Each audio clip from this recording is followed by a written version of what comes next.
I'm so glad you're here. I hear that it was raining. Got real sirens, so I guess there's not tornado warnings right here. I'm glad. We're going to have some fun. If you haven't had a chance before the service, make sure after the service you should walk around this room and look at all these like 400 or 500, between 400 and 500 pictures from the 7 years of the corner church world, and to take advantage of that. We're going to take just a moment to dialogue before we jump into the corner church story. The story that I want you to share is, what were you doing in 2006? It's January of 2006. I've got I don't know if you have to do some math. That was 7 years ago. So figure out how old you were. 7 minus whatever you are. Think about where you lived. Think about what you were doing for a job. Think about all those types of things. And just think about, what were you doing in January 2006? Now, if I can, Todd, I don't know what can you hit play there for me? You got play? There we go. The number one song in 2006 was, go ahead and hit next. For some reason my remote's not working. Hit next one more time. The number one song was this, so maybe this will trigger some memory. But take a minute and don't have a bad day. But Cheryl, what were you doing in the beginning of 2006? For me to share what I was doing in 2006, I have to cheat a little bit to go back to the fall of 2004. Obviously, is what I was doing in 2006. In the fall of 2004, I was a student pastor in Lubbock, Texas. For those of you who don't know me, I'm Scott Bowler. I'm lead pastor here at Corner Church, and it's fun to work with Dave and what we get to do. But just to get us to this point, in 2004, I was a student pastor in Lubbock, Texas. Have anyone ever been to Lubbock, Texas? Yes! All you have? Really? Yeah. Drove through it. Yeah. If you can imagine the place where, like, if you go to the ocean and you can see the endless horizon and the sun setting over the horizon, that's the land. There's no trees, hills, or anything. And when you take somebody who's from Lubbock and you go to anywhere else in the world where there are trees and hills and stuff, they go, man, I feel so claustrophobic here. I didn't really realize it while we were living there, but once you move away and you even come to the city here, is that if Hennepin here was in Lubbock, you could look down Hennepin and you go, oh look, I can see the suspension bridge, because there are no curves. There's nothing. It's just straight, nothing else. We lived in Lubbock, Texas, as a student pastor there for 6 years, and in fall of 2004, the church I was working for was about to plant a church, mother church in another town. And so there was a church planting training. They called it a church planting boot camp that our whole church staff was supposed to go to. And on that Monday morning, I get a phone call on my cell phone, so I grabbed my cell phone. Remember the brick? And, hello, dropped call, pick it up again. And then when I finally got the answer was, Pastor John, the guy I work for, he goes, are you almost here? And I'm like looking at my calendar going, not quite. And I figured it out while he was talking that that was the morning of this church planting training that was supposed to be going from Monday through Friday. And I was in Lubbock, and the place where I was supposed to be was 100 miles away. And it was starting in about an hour. And so, so I said, I'll be there. I might be just a little bit late. And then don't forget, you're supposed to help lead worship at this thing. Like, I got my guitar. So I jump in the car, this hoopty blue car that we had in our student ministry, and we raced to this camp, this West Texas camp. It's also referred to as hell. There are, really, if you've ever been places other than Minnesota, like in Texas, you go to the middle of nowhere, and then you cross 7 cattle guards, and you go 10 miles farther. And then, but you get there is the tree, there's no grass. It is so hot. So I race out there and I do this church planting boot camp thing, and I go through the whole process, and it was fine. And in fact, there was a reality is that at the end of that week, I felt like, you know what? Maybe this is something that Amber and I could do sometime. Probably 2010, which was a long time from then. At that time, or 2020, which is even a long time from now. I thought that it was someday in the far off future. Of course, though, in my mind, I would never tell Amber about it, because I'm an internal processor. But this is the Thanks, Patrick. That's true. So life continues on. We get to the end of 2004, and life is in crazy transition. We had resigned my position as youth pastor at Christian Life there in Lubbock. I'd taken a position in Oklahoma City at like a church that had like a youth budget, a youth building, and stuff. And it was going to be a great move. Again, logically in our minds. Amber had resigned her teaching job. It was the end of the semester. Our house was for sale. We got to the truck was there. The house was packed. Goodbyes were all said, and we're literally sitting in an empty house, and all of a sudden my phone rings. And take it out, and discovered then that our position at Oklahoma was on hold or absolved or not there. And all of a sudden, so literally sitting on the floor of our empty house, the truck backed up to the garage, totally full. We go, what are we? Oh, what? We had an apartment in Oklahoma. We had everything. So I call my parents and I go, hey, don't send any mail to the address we gave you.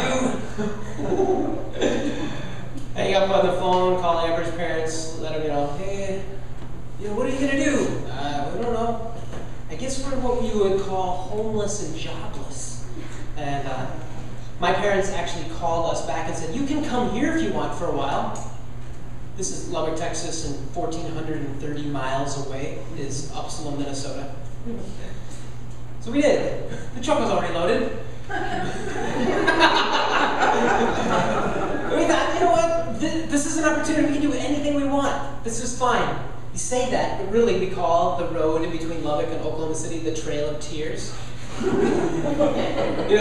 drove the big moving truck with the weeping baby Abria next to me.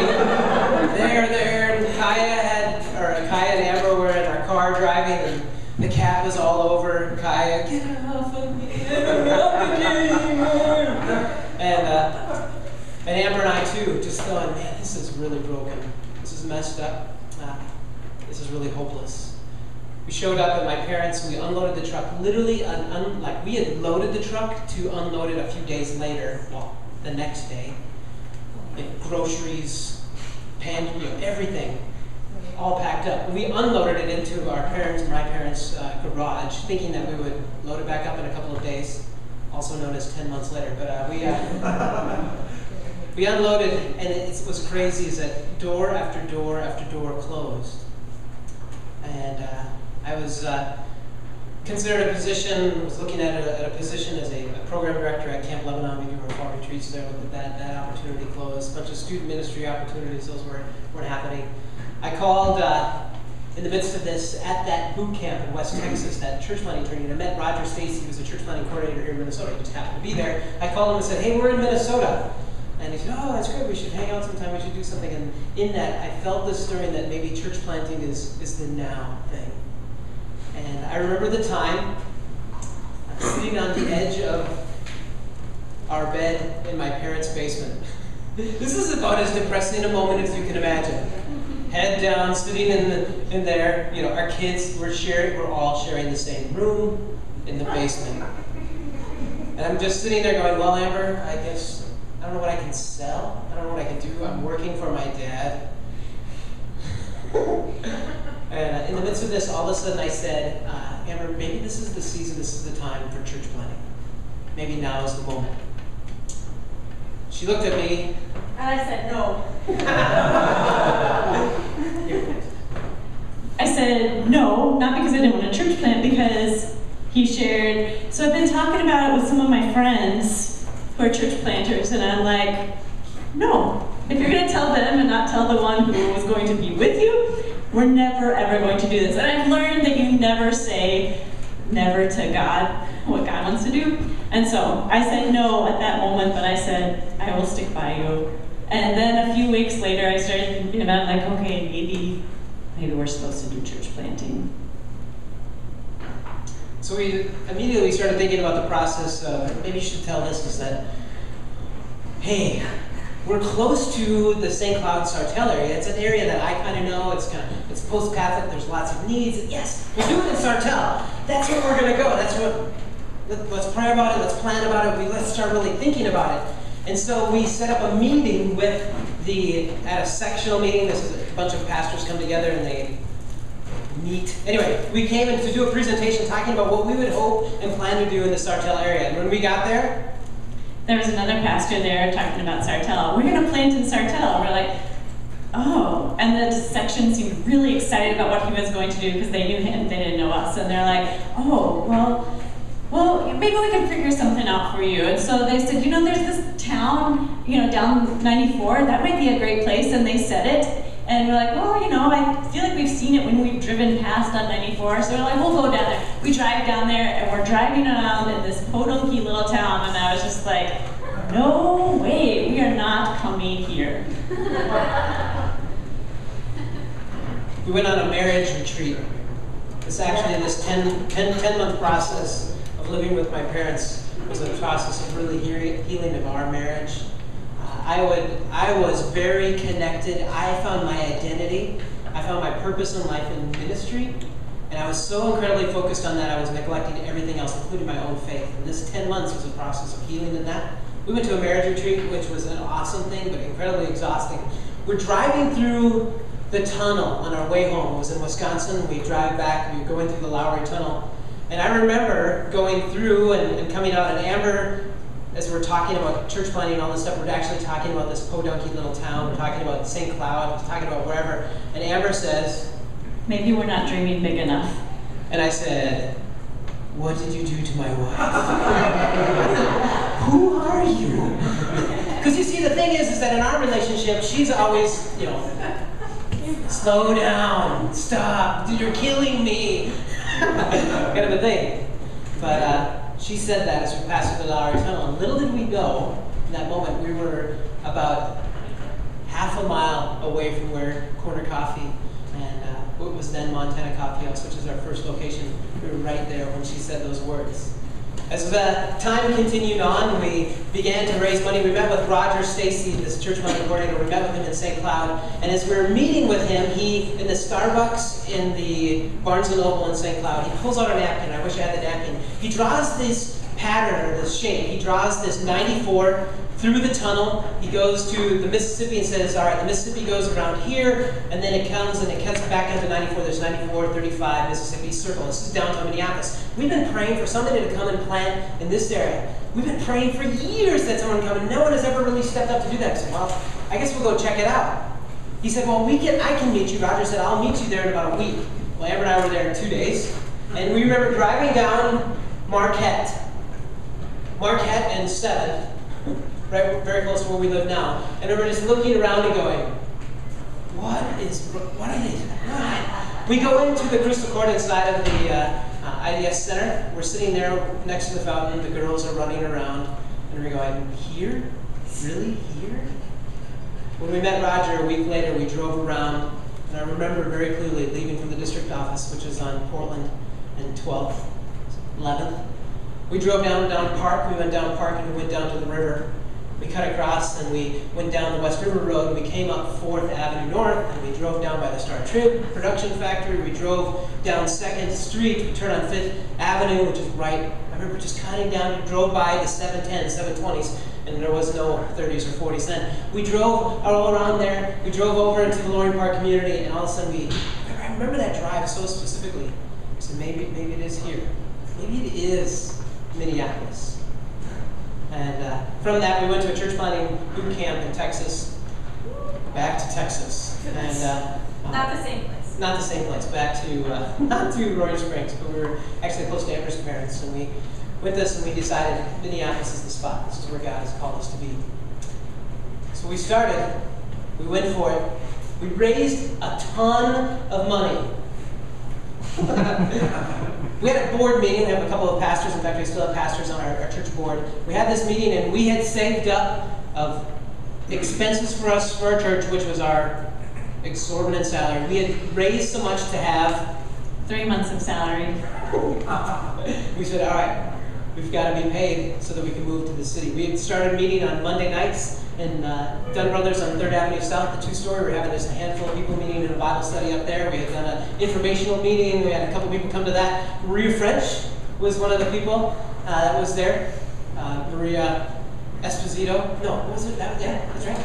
Anyway, I couldn't remember. Anyway, and Janelle was there too. There's a couple people that were there. We had this information meeting. We were meeting on Monday nights, and we said, all right, we gotta move here. We stopped and we prayed because we had spent many days looking for a place to live. You moved from Lubbock, Texas, where when you can own a 3-bedroom home with a 2-car garage and a very nice community, you can't have anything in Minneapolis for that price. We had sold our house and for nothing and came up here and we said, how can we move here, God?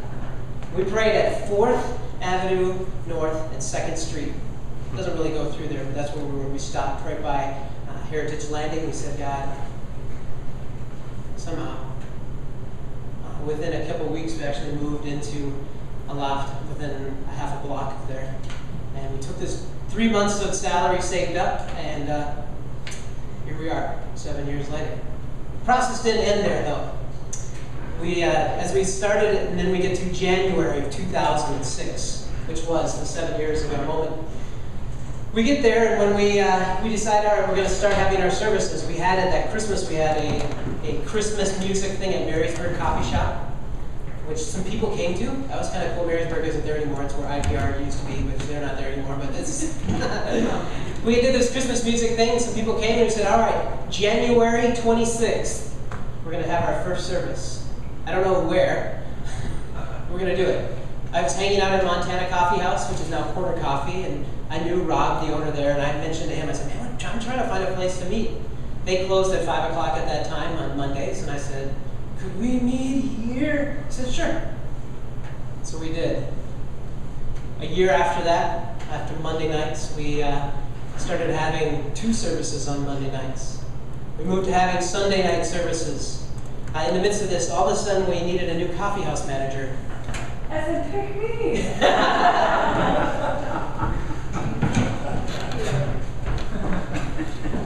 In the midst of this, we did, after meeting in the coffee shop, all of a sudden there was a moment where, as we were getting ready to lease another space, Rob and Lisa, the owners of Montana Coffee House, they said, hey, can we meet with you? Which I thought, oh great, what did we break? And then they said, can we meet with you at our house? And I thought, oh great, they're going to be yelling. He said, you want to buy this place. And crazy, painfully, awfully, amazingly, within 27 days of that conversation, we were operating Montana Coffee House, which is becoming Corner Coffee. But then we had some transition in manager, and this lady showed up. So I was working, I'm Cheryl by the way, I was working at a Bixby's, which is kind of like a Brugger's and a Caribou combined, and I had been there for 3 years. In September of that, like 2006, I had said, Jesus, I need a new job. No, 6, 7. Oh, okay, so 2007. So I said, I need a new job. And I gave God a year. And so I like applied, turned down. And so I was getting quite discouraged. And I decided I had worked at Big Sandy Camp for 2 summers. And so I decided like, hey, I'm going to volunteer there for a week probably. Okay, sounds good. And then it ended up being 2 weeks. And the week that I wasn't supposed to be there, the current interim manager, Rachel Moss, randomly showed up on a Wednesday, and she was like, hey, what's up? We'd worked together for these 2 summers, and so I knew her, and so I was like, wow, what are you doing? And she's like, you want to move to the cities? And I was like, okay. But it was really, really cool because God had totally like set me up to come down here to work at this coffee shop. I work really well in structure. When I was a camp counselor, game time was like my forte. Like, I can be excited with you, I can run around with you, I can be hot and sweaty with you, I can relate, right? I know what to do. So I'm good at building a relationship in those settings. When it comes to free time, I'm like, you want to hang out with me? I don't know what to do. And so the coffee shop setting of ministry, building relationships is like my passion. I really, really, really enjoy building relationships, and so coming in here, being a part of this coffee shop, this church, this vision, really, really is a good thing. And I feel like in the Corner Church has been really a growing time in my life. In living in small town Grand Rapids, which is where I'm from, everyone knows your name, everyone knows who you are, they know what you do on a Friday night, they know everything about you. So it's really easy to do life the way that you're supposed to do life growing up in a Christian home, because everyone knows and everyone holds you accountable. When you move to the cities, no one knows you. No one cares. No one sees you.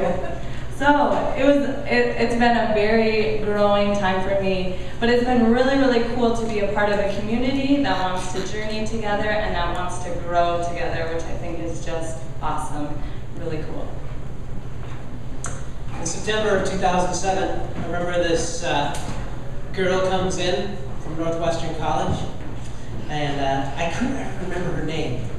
In fact, maybe this is even part of what she talks about. I'll tell from my perspective. We had just got done with our fall retreat, and we're driving. I'm getting gas in Mora, coming back from Big Sandy Camp, and all of a sudden, "Hey, Scott!" And I go, "Hey, you!" "Oh, you!" And I sneak back. "What's the name of that girl?" "What girl?" "That girl." And all of a sudden, this girl Allison shows up. Scott is right, I was going to Northwestern College. It was my 5th year as a college student. And so I kind of got to this point where I was like, I'm tired of doing the Sunday hop to different churches. I had wonderful friends. We all were looking for a church, but we all had different things that we wanted.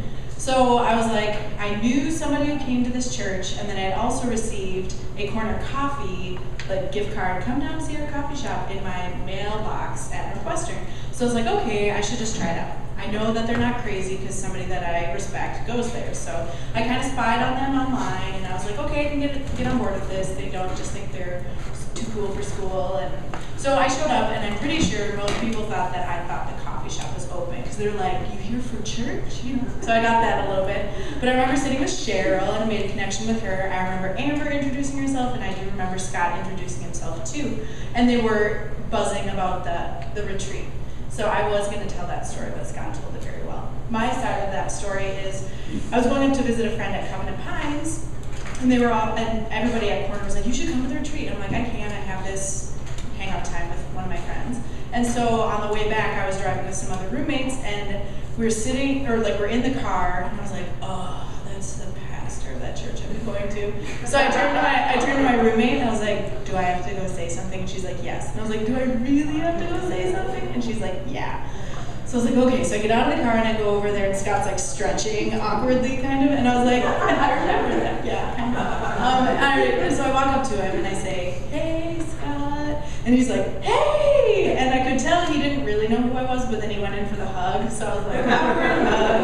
That's fine. See you later. So yeah, exactly. So anyways, I went back Sunday after Sunday, became part of my routine. It became something that was important to me.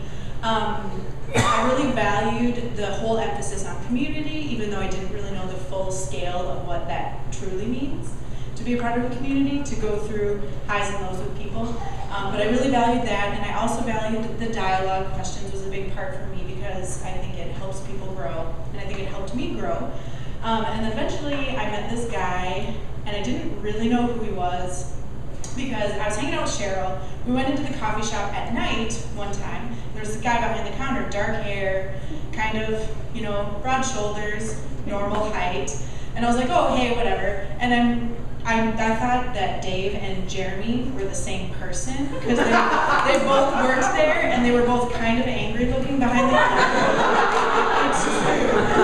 It's true. And so for the longest time, I kind of thought they were the same person until Dave started coming to church. Come on up, Dave. There was this guy, Dave, who works at the coffee shop that I thought, man, you should come to church sometime. And the first time Dave decides to come to a church service, he's working at the coffee shop already. Immediately, Dave, little did I know, his comfort zone was not necessarily in hugging and talking and snuggling and stuff. But immediately he's like washing dishes, and like he was at work at the coffee shop when the first time he came to church. He was washing dishes and carrying stuff and all that stuff already. And then, but Dave came to church. So yeah, I moved down back to Minneapolis in 2007 to finish up school at North Central. I needed a job, so I knew Cheryl from Grand Rapids. She and I are from the same hometown, and so Cheryl was actually roommates with my sister-in-law, and was now married, but they used to be roommates. And so I knew Cheryl, and one day we were hanging out, and I was like, "Hey, I really need a job. Can you give me a job?" And I knew she was working at this coffee shop downtown. She's like, "Yeah." And Cheryl says that I filled out a application and a resume, but I don't remember doing that at all. I think I was just kind of hired there on the spot. But so I started working there at the coffee shop, and I figured I'm working here at the coffee shop. I knew obviously that it was owned by a church. I knew that Scott and Ann were the pastors. Like, I should check out this whole coffee shop thing, and I didn't know what it was, or this whole emerging church thing I wasn't quite sure about, but I decided to check it out. And I remember when Cheryl and I was just talking to her about this yesterday. She doesn't remember this, but I remember sitting in the back off in the corner, and like usually you sit at tables like this. We were not at tables. I'm like, okay, we should sit back here so we don't have to talk to anybody. And so that was my first corner church experience. And I remember the thing that kept bringing me back to corner church, no offense to Scott, but it wasn't necessarily Scott's great preaching. It wasn't necessarily, I don't mean that as a slammer or critique. It was just, I was going to North Central, and you're always hearing good speaking. So it wasn't that. The main thing that kept drawing me back, like Allison said, was the communal aspect. And for me, at that particular point in my life, I really needed a community, a Christ-centered community. I really needed friendship and relationships. I am very much a loner. I don't really like being around people all the time. And one thing, though, I learned from Corner is that I do need people. And I do need to be around people who believe and who help you in your faith and help you go through this journey of life. And that was one of the main things that I have taken from this church, and obviously have come a long way. So, September 21st of 2008, we added a fourth service. Spring of 2009, we started thinking about what would be the next process, our passion, our vision of being within walking distance of people in our urban dense area. What's the next step? October 4th, 2009, we held a first service in the Loring Park neighborhood. Matt Correa, you guys were leading that. Fall 2010, we started pursuing a kids space. January 2nd of 2011, Dave and Allison were hired on as our Second Sight community pastors. February 5th, 2011, we started the renovation of the kids space down in the basement. March 27th, United Service, we had our first kids space down below Corner Coffee. July 17th, 2011, we had another Loring Park preview service with Dave and Allison. And December 14th, 2011, I had a meeting with Rod Carlson, who was the interim pastor here at Church in Uptown. Met with him because I said, hey, is there any way that I can help? And you guys are going through transition. I don't know much, but can we help? February 28th, 2012, Dave and I met with Rod again. The possibility, is our helping? Is there something else we can do to take steps forward in this community, in this relationship? We started this courting process. March 11th, 2012, Dave spoke here at a Church in Uptown service. March 25th, I spoke here. May 1st, Corner Coffee and the Church in Uptown and the Coffee House all merged together as one. May 6th, again, that was the B Coffee House on May 1st. May 6th was our first service. From that, we have, it's crazy, it's been 1 year. And Dave, tell the story. Have you guys experienced anything this past year? So when Scott asked me to share the story of the past year, my first question to him was, well, how raw do you want me to be? Because I say that because this past year has probably been one of the hardest years of my life. Probably one of the most stretching years of my life. And if you know my story, I've gone through some stuff in my life, but this year was probably one of the hardest times of my life. And This whole process started back when Scott and I were having a conversation at Anytime Fitness at one point. I remember he told me that Matt and Maria were stepping down, that they weren't going to be planting the next corner church in Loring Park. And I don't know why I said this at that moment, but I told Scott, I said, I don't know if I've ever told you this before, but Allison and I have considered planting another corner church. And Scott says, I don't know if I've told you this before, but Amber and I have considered you guys being corner church pastors. And so that was the beginning of a process, a conversation that we that took a while to get to. But in January 2011, we were hired on as the Second Site community pastors. And Allison's going to share a little bit of her insight on that. Growing up, I never really wanted to be a pastor's wife. That wasn't really anything that I aspired to be. And so being involved in church, though, has always been something that's important to me. And so, church thing is something that I want to do. And I married a pastor, so I'm like, okay, I guess that's just going to be in my future at some point. But when it finally came to the point where it was like, well, are we actually going to do this? I was like, well, okay, I guess, sort of. So there was like this long process that Dave and I went through of praying about it and just really thinking it through. And eventually we just came to the decision that this is a ministry we believe in. We both are involved in the ministry. Dave's a pastor. It just makes sense. So there was really no immediate, calling or voice from God or anything like that. It was just something that we believe in, ministering to people of the downtown and uptown area. And so it was just something that it seemed to fit. And when I first started here with Corner, I was working bivocationally. And so I was working part-time at the coffee shop, part-time working for the church. And at that time, we were moving forward to planting in Loring Park, primarily because that's where Matt and Maria had started the process. They had already kind of started breaking some ground in Loring Park there. And so Allison and I were like, well, we don't really feel like we should go anywhere else, so let's move forward in Loring Park. And so we did, and I worked at doing some fundraising, which looking back was horrible. I hate fundraising. It was just a bad time. But we did some fundraising, we did some team building.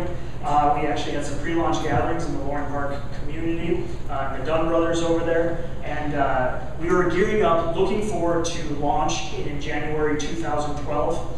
And suddenly that was sidetracked.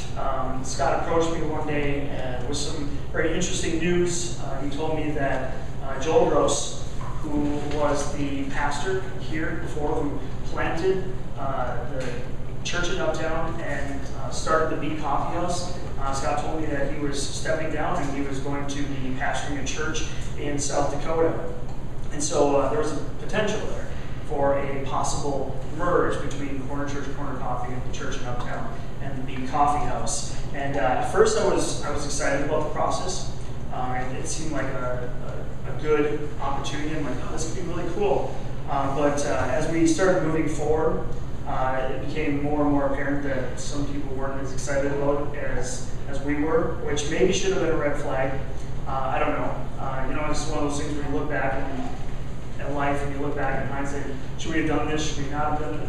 What does all this mean? And you ask all these questions. But for whatever reasons, we chose to move forward. We went into this dating phase of spending some time with the people of the church in Uptown, and the people of the church in Uptown were spending some time with us. We, like Scott said, I spoke here. Scott spoke here as well, and we just kind of did this dating phase. And I remember there was a lot of deliberation, and there was a lot of prayer.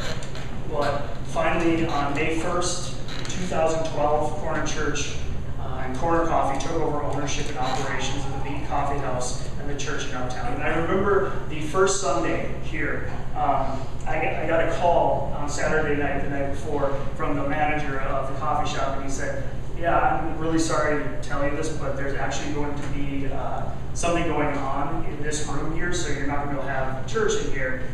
You're going to have it someplace else. What are we going to do? Luckily, the coffee shop at that time was renting a space right above Kindo over there, and we coined it the upper room, which maybe is fitting for our first church service. But we had a church service up in this little loft. I remember frantically cleaning it before the first church service because it was kind of messy up there. It was, but we did it, and that was our first church service. I remember feeling very emotional that day. So I was like, what? Oh my gosh, we have to be upstairs. The place is dirty, it's disgusting. We're not going to fit, it's going to be awful. I was not very happy with that. But it actually worked out really well. So, I mean, that just shows what God can do and when we don't freak out about it, even if we do. So I just remember my whole transition through this, just trying to figure out what it meant to be a pastor's wife and what my role is, but then also to feel not wanted in some aspects, or to feel prejudged of, oh, I know what you would be like, you know, you're from this church, oh, okay, so then you're that. And I've never really experienced what I would maybe consider a small element of persecution, and you don't really even know that you're going through it until later you look back and you're like, oh, that was really hard, or I felt a lot of things then. But I think through that, I've grown a lot into being okay with who I am myself, and I don't have to fulfill a role either that Amber fulfills or that other pastors' wives have fulfilled. And so that first Sunday was kind of an emotional Sunday, but then from then I feel like it's just continually gotten better.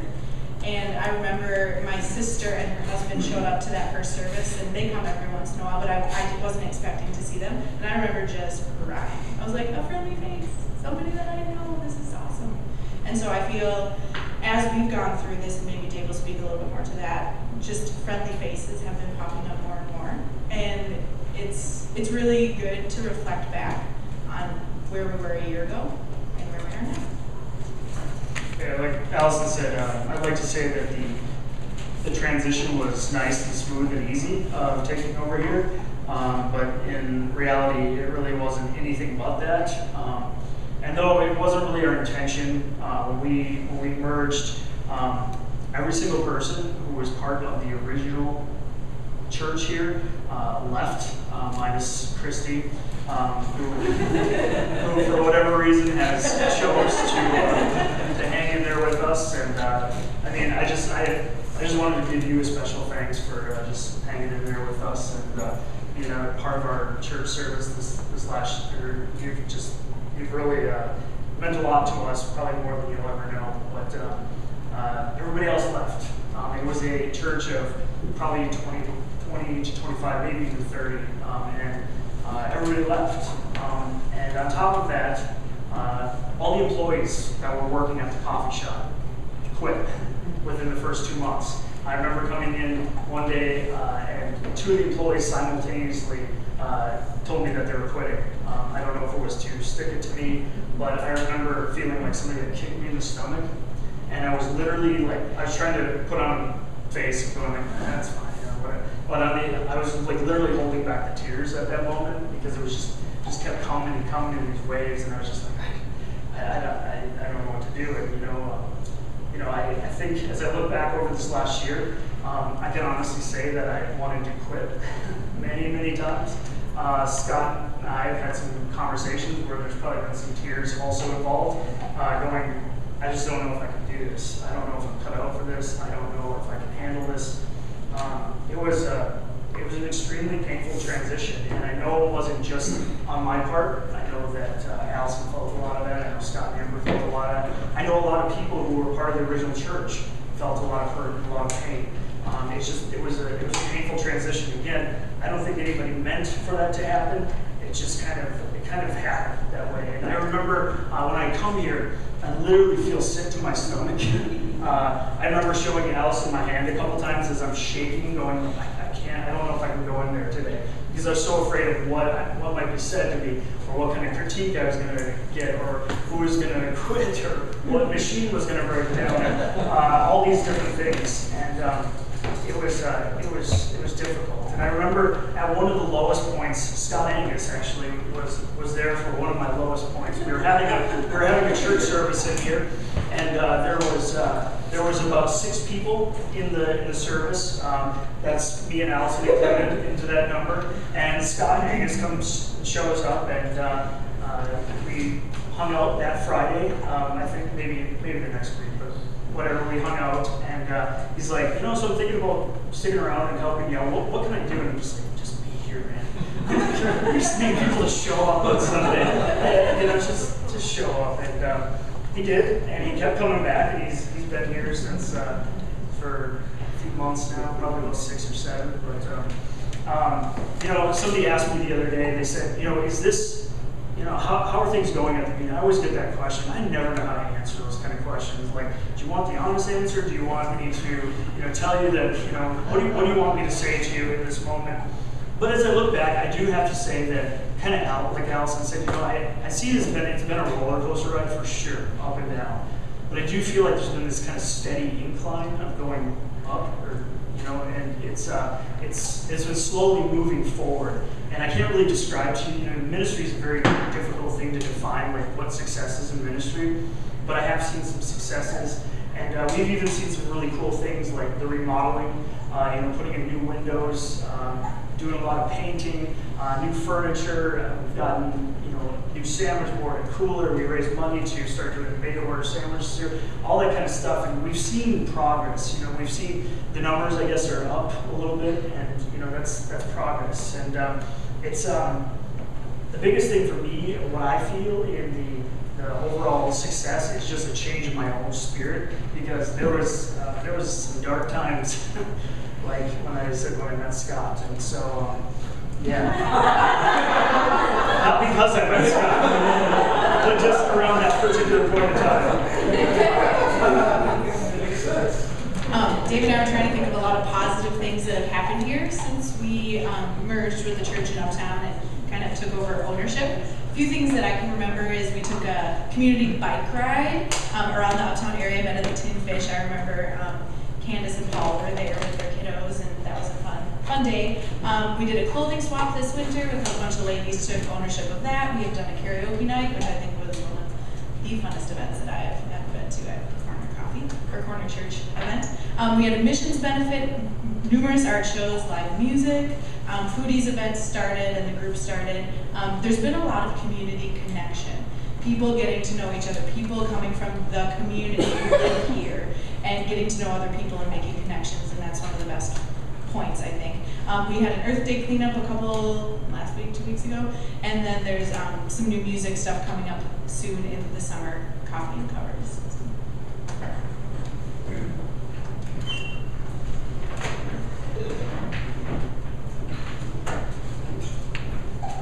Why do we share all this stuff? Man, it's a long story.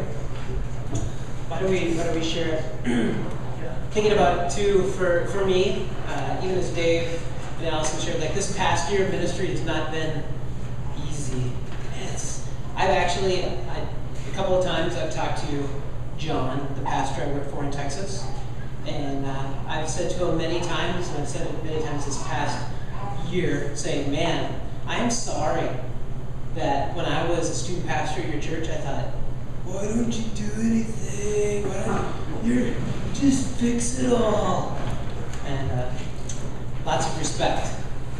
There's been, in this last year, there has been more pain and stress and woe and fear and overwhelming, and the moments of waking up going, God help us kind of moments, and less financial woes and all that types of stuff. But in the midst of it, I believe in where we're going. I think about all these weights. For me, there's weight of vision, of personal expectations. Oh, I'm really good at personal expectations. The weight of external expectations, God's expectations, the weight of seeing people struggle, the weight of people moving on, the weight of people trying to be a leader, trying to help, trying to disciple, trying to hear from God, trying not to disappoint, trying to deal with disappointment, trying to be successful, whatever that means, trying to never being overwhelmed of never-ending work. There's the weight of coffee house. Oh, coffee houses. There's the weight of maintenance man, the weight of social media manager. There's the weight of communicator, fundraiser. Oh, fundraiser, right, Dave?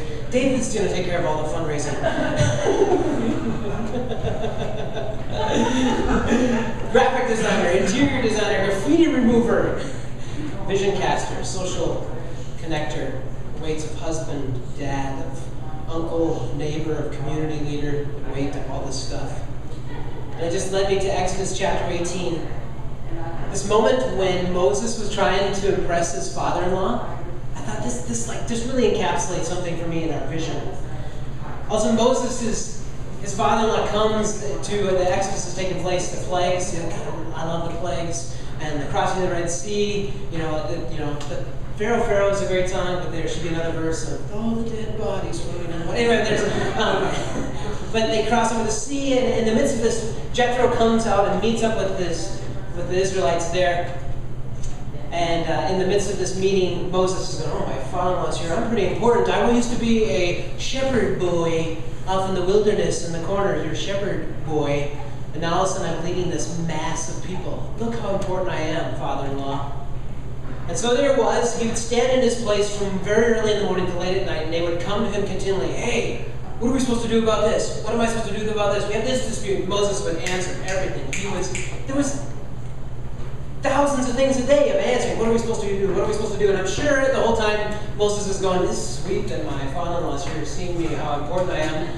And I just think of the moment if Paul Harrell, my father-in-law, came up to me after seeing what I do in a day, and he walked up to me and says, "What you're doing is not good." Really? You're an idiot. In fact, the weight that you're trying to carry, no one person can carry this. It's going to kill you. You're an idiot. And I think about it in a moment. We kind of read these moments in Scripture and we just go, "Oh, yeah, it's fine." But think about the weight of somebody coming up and saying, "I'm not mad. I'm just disappointed." That's what Jethro said. I think about the weight of where we're going, the 7 years where we've come, but now the 7 years in which we're going to be going. This is way too much weight for these 4 people, 5 people to carry. Our vision, our intention of seeing a place where people can come with a story and not have to lay it aside, but come with your story.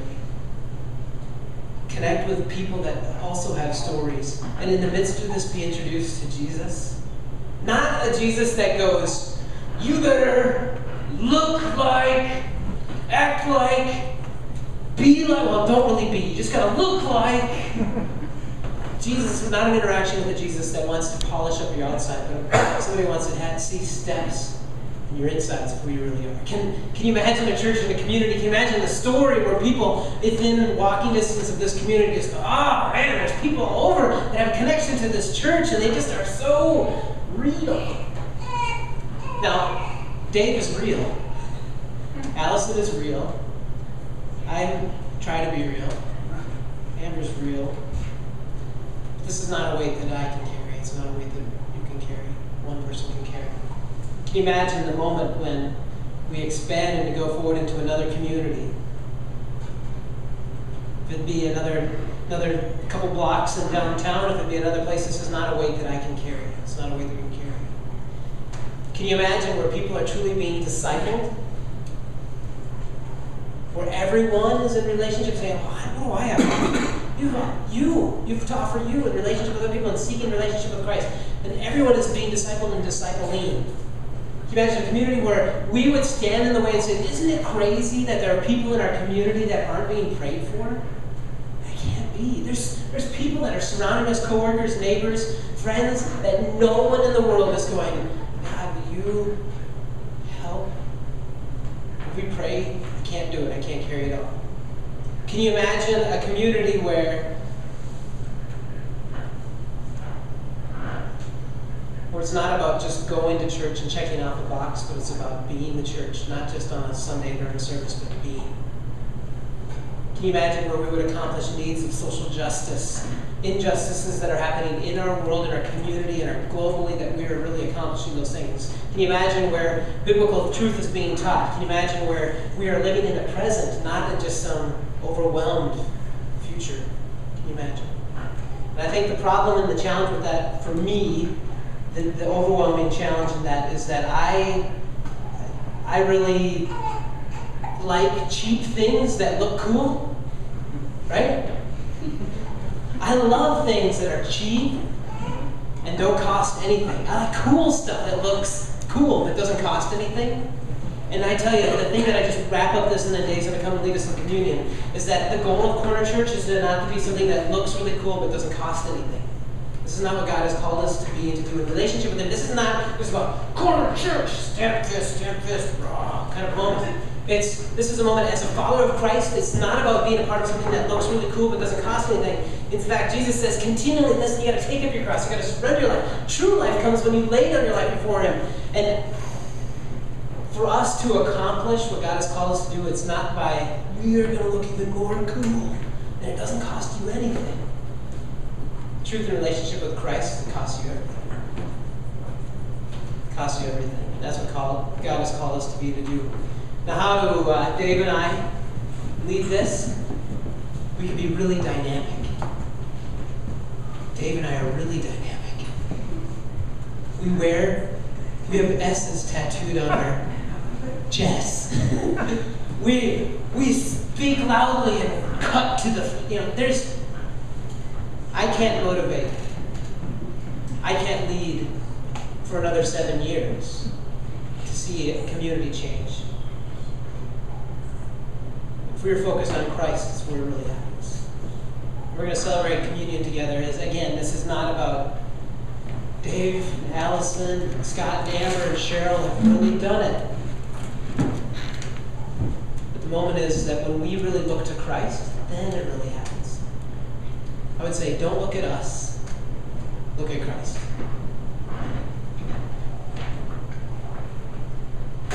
Just to go along with that, I used to hate doing communion. I used to think that it was just really this empty, meaningless ritual, and I guess it can be. But I love communion now because I really love the picture of what it symbolizes, and it is a symbol of community. There's a word that I just get so frustrated with the word community because it's such a buzzword. I love community. I want to be part of community, but when it really comes down to it, it's really difficult to know what is community, what is this community that we are a part of. But I really think what makes us a community, when we're talking about the faith and we're talking about Christ, what makes us a community is our faith in Christ. Oftentimes I think of community and communion in that the bread and the wine symbolizing the body and the blood of Jesus Christ is the central focus. It is the nucleus of what it means to be the church. We as people revolve around Christ, and I've seen a lot of times, and I think this is the heart of what Scott's trying to get at, is often in church culture, and maybe pastors are guilty of this, we stand up and we try to motivate, we try to take the reins on that, we try to make people do things, but the reality is everybody in here is just as equal in representing Christ as me or Scott is. And everybody is just as equal in this whole process as Scott is and as we are. So today we're going to celebrate communion, and if you guys want to start passing out the stuff,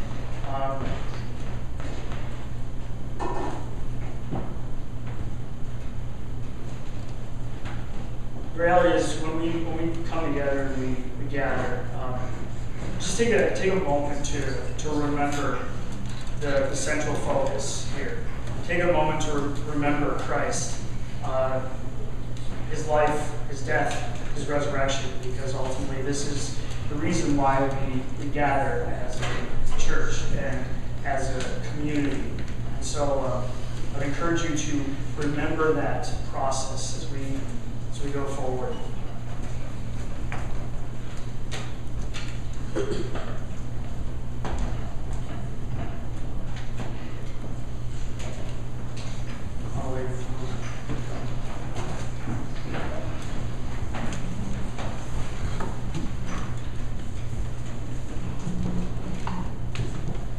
Like I said, just in this moment as we're passing this out, just take a moment to remember.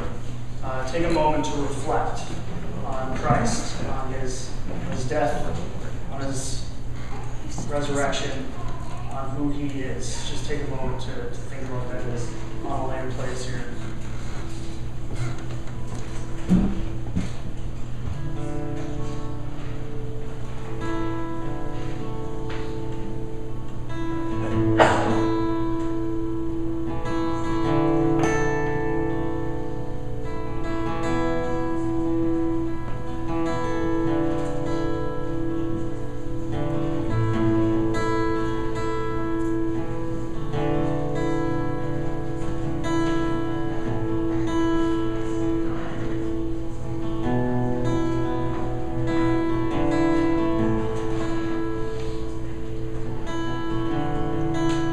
This is just this is a community moment.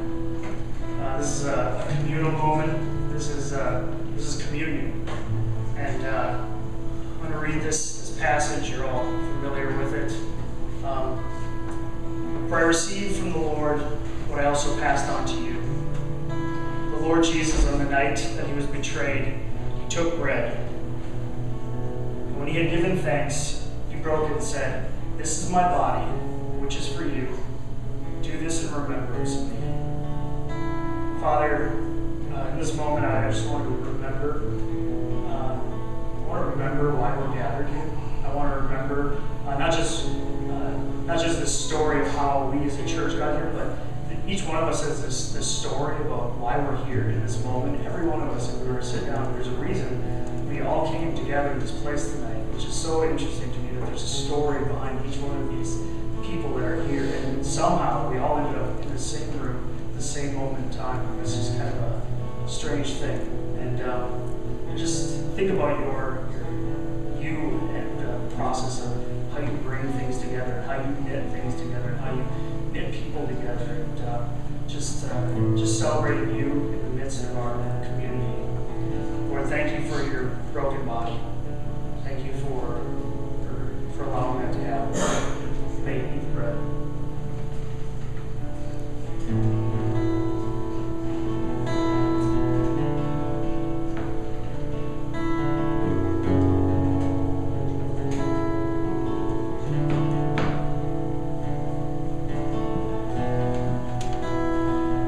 In the same way, after supper, he took the cup, saying, "This cup is the new covenant in my blood.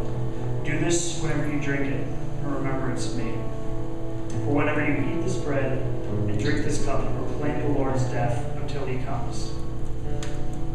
Lord, I thank you for the shedding of your blood. Lord, we just, I don't know, I just stand in awe of what the cross is and the picture of it.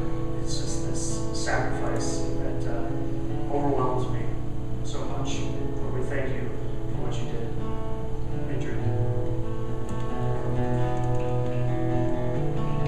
Annalena is going to lead us in a song, and then we're going to close.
done on earth as it is in heaven.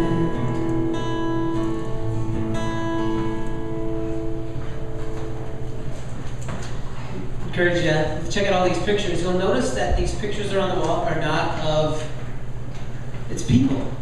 And that's what this church is, this community is. It's not stuff, it's not a place, it's just people. And I believe the next 7 years, we're going to connect a lot of people to Christ and to this community. And so, God, let it be in your name. Amen. Men, you're dismissed. Hang out. Don't run off.